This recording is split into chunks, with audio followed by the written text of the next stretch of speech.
Hi again guys, I was asked to do an Octave Cat video not so long ago and I did one recently, but I didn't show the actual panel of the Octave Cat, so it's very difficult for you to actually see what I was doing. So much to the advice of others, I've actually positioned the webcam above the synthesizer here so you can actually see what I'm doing, and I'm going to retake the video.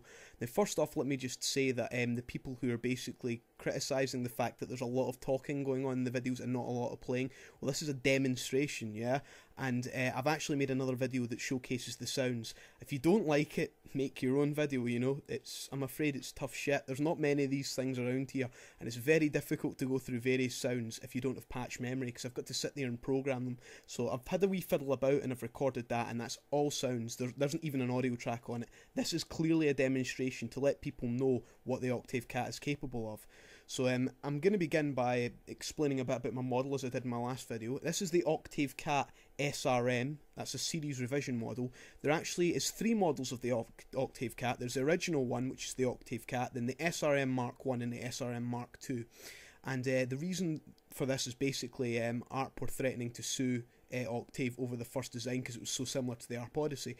So this is an SRM version. It has the SSM2040 filter chip in it, which is the same as the Prophet Rev 2 and Rev 1, and the original one had a discrete filter, but this one still keeps the discrete oscillators, and the newer ones, that's the Octave Cat SRM Mark 2, uses chem chips.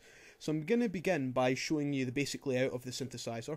Over here we have the VCOs. This is VCO1 and VCO2. VCO1's a bit more flexible than 2. The great thing about the Octave Cat is it has a waveform mixer, as you can see, for both of the oscillators. So even though it only has 2 oscillators, you can mix and match waveforms. You've got a sawtooth wave. This is oscillator 1.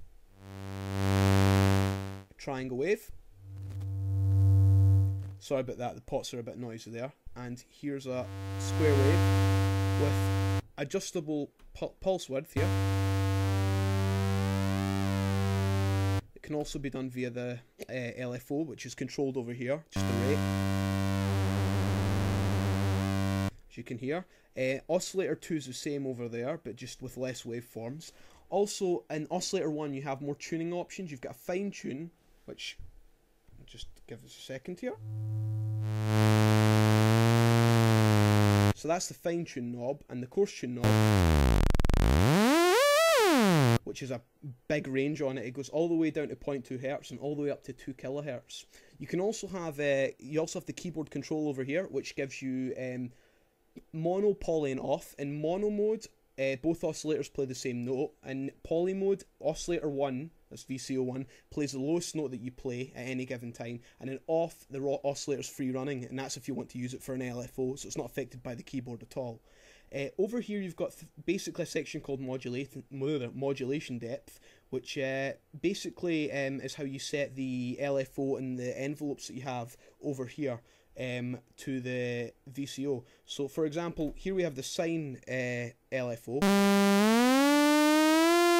and as you can hear, that's the depth for it there.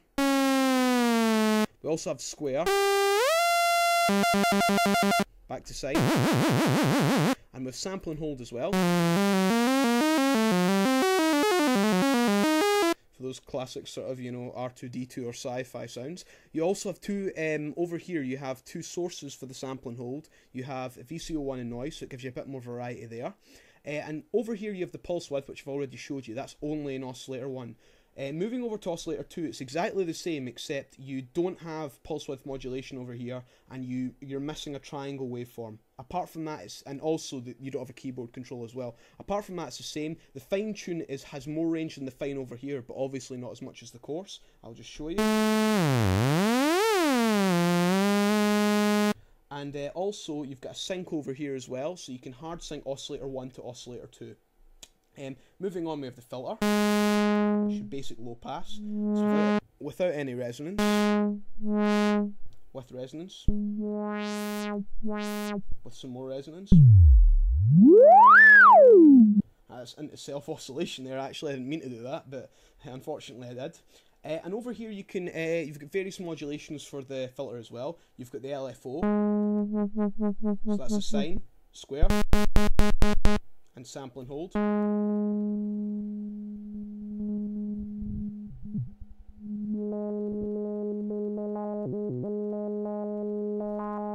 And over over here you have the envelope controls, yeah, which I actually didn't show you for the oscillator, so I will do in a second.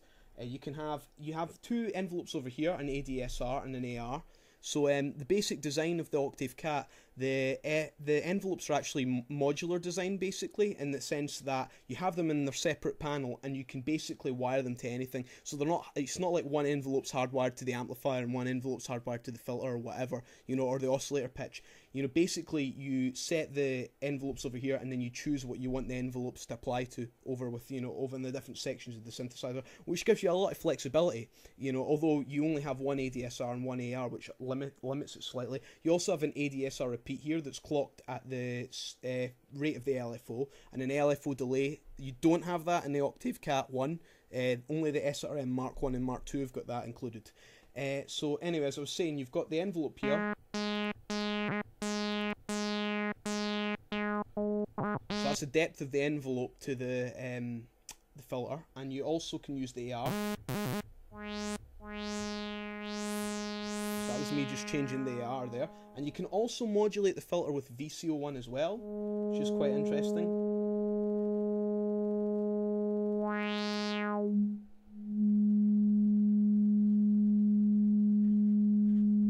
Oh, maybe need to. There you go.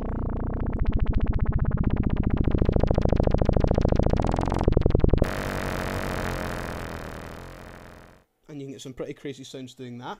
Moving on finally to the amplifier you have over here. You can set the gate, you can either set the amplifier to be controlled by the first envelope, so that's the ADSR, or the AR, or you can have it in bypass mode where basically the gate's always open. So I'll just show you. Let's take this down for a second. So that's envelope 1, which is no sustain. Let's sustain now. And envelope 2. Which sustains at maximum, by the way, so it does actually have a sustain, but you just can't change it, so it will always sustain at the maximum. And the bypass.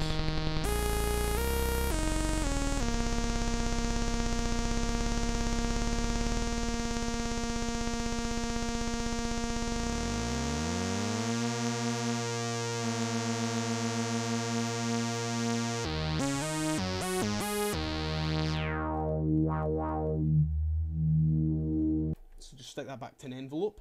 Over here you have the noise level, which is basically your white noise. You can mix that in. So I just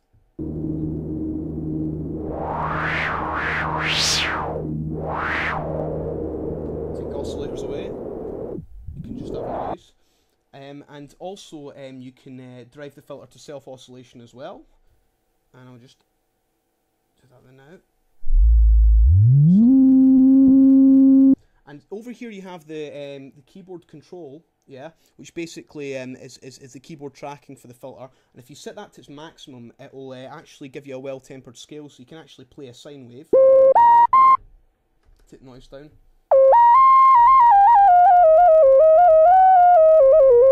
As you can hear. You also, funnily enough, as I've said before, the layout of the Octave Cat's a bit strange. You have something here called VCO1 audio. And you can actually take you can basically cut the VCO1 from being fed into the audio signal path, and that may be if you want to use it as a second LFO, because as I've said before, the coarse frequency here goes down to 0.2 Hz, so you can use this as a second LFO, you know, and which freeing up this one over here for, you know, any other uses. And the last section that I've basically not went through is over here in the corner. It's the performance section. You have a pitch bend, which is good for about an octave. You also have an octave shift, which is actually 2 octaves. You have the glide, which is basically your portamento, so there's none. A bit. That's more.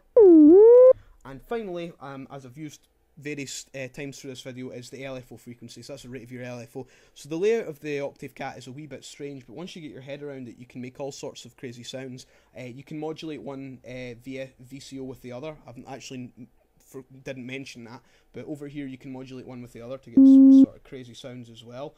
Unfortunately, I'm going to have to cut this video short. I've got another video that showcases just sounds, and I actually do that VCO modulation trick there. So if you could check that out, you'll find your answers there. Thanks a lot, guys.